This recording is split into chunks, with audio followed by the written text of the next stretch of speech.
Salut à tous, c'est Planck de Geno, bienvenue sur cette vidéo qui aujourd'hui va parler auto-hypnose et hyper-empéria.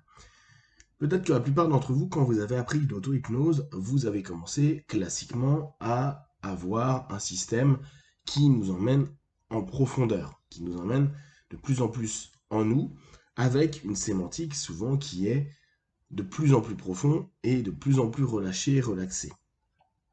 Cette sémantique de relaxation, elle peut, pour beaucoup de personnes, être particulièrement agaçante et énervante. Pourquoi? Parce que beaucoup de personnes, pendant leur session d'auto-hypnose, voire d'hétéro-hypnose, ne se relâchent pas.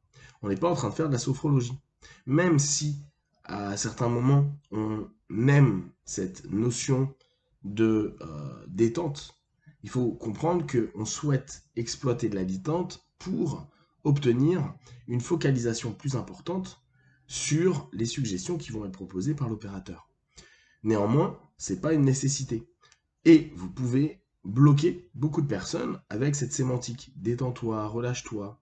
Parce que quand tu vas dire, en reprenant par exemple la Hellman en auto-hypnose, fais comme si ta paupière était collée jusqu'à ce que tu saches que tu ne puisses plus les décoller. Une fois que tu sais que tu ne peux plus les décoller, essaie de les décoller. Ok. Ok. Dans quelques instants, tu vas pouvoir ouvrir tes yeux.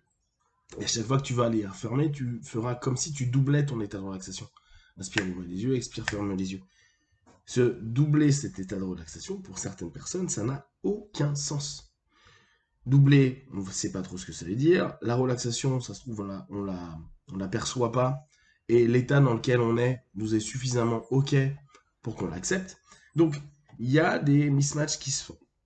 Ce que je trouve intéressant dans l'hyper-impéria, donc l'hyper-impéria développé par Gilboyne, non, pas. C'est marrant, en ce moment, je suis en train à chaque fois de parler de Gilboyne quand je veux parler de Don Gibbons. Euh, Développé donc par Don Gibbons dans les années 60-70, qui est un principe de transe ascendante, d'accord?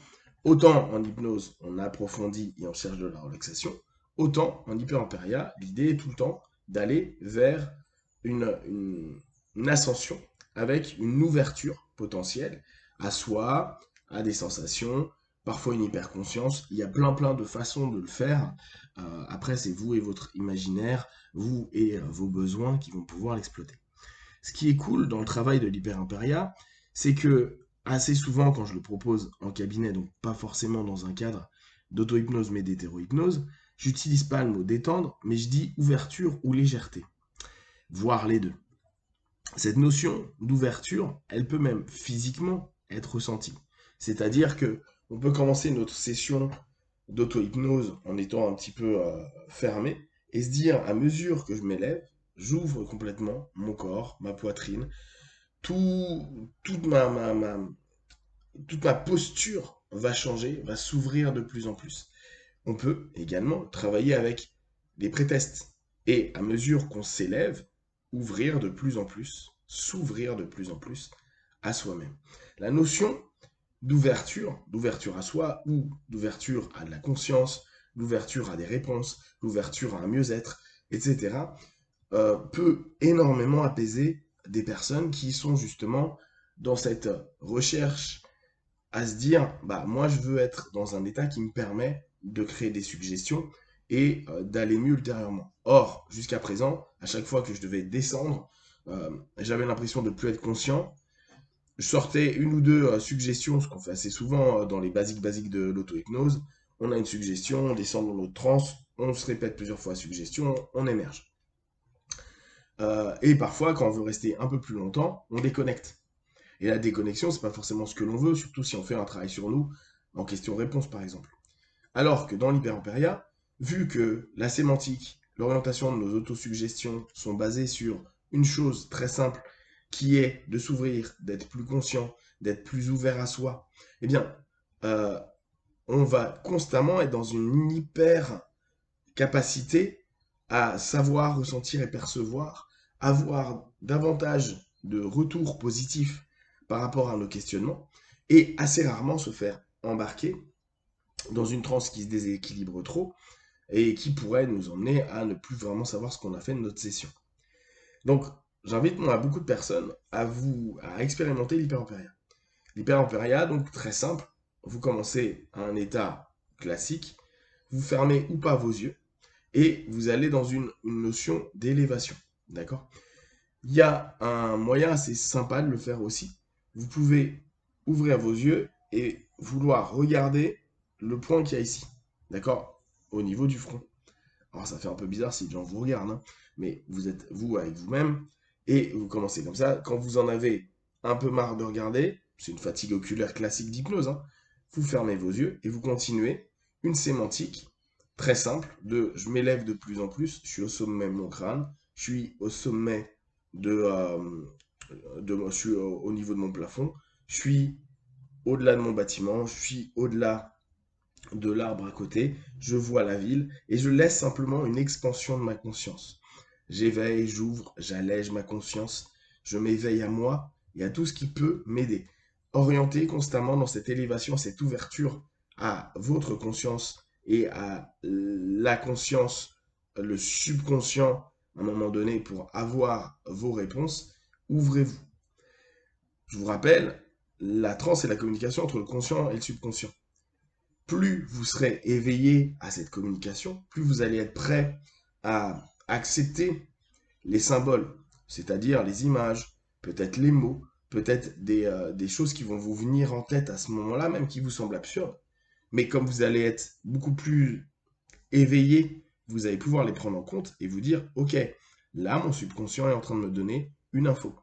Pour l'instant, comme dans un rêve, et vous savez très bien que les rêves parfois sont un peu bizarres, bah, vous prenez ça, vous prenez l'info, et dites-vous toujours, ça va me servir.